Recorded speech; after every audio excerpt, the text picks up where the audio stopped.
Ало, Миле, шо правиш? Добар, ке Владос, на сестра. Така, сега беше Фиат. Добре. Му кажав дека детално сме го разгледале неговиот предмет.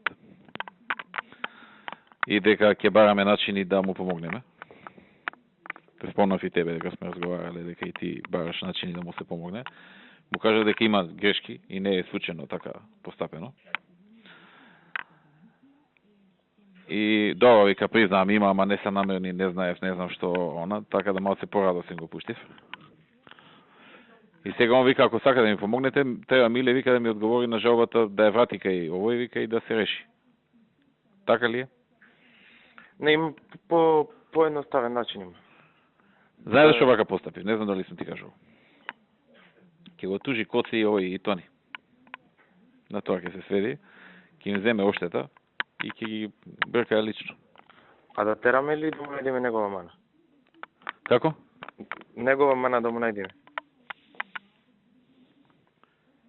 Негова, ако имаме да му најдеме, добро е да имаме, па да видиме понатаму како ќе оди. Добро.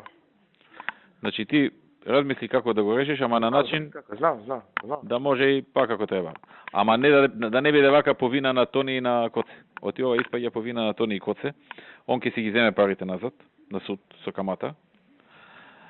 Тони и Коце ќе го јадат и со кривични и со можда и со пари, не знам.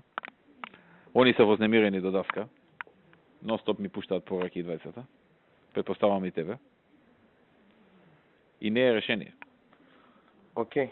Ќе го средам само на тој начин што ќе му речем да се повлече тој жалбата, а Тони ќе го затвори таму. Мислам, имавме со Тони 2-3 пат состане, така да го знамо детали предмет. И размисли ако пак за треба како. Да, и тоа паралелно ќе се го обезбедам, окей? Да. Окей. Окей, ајде.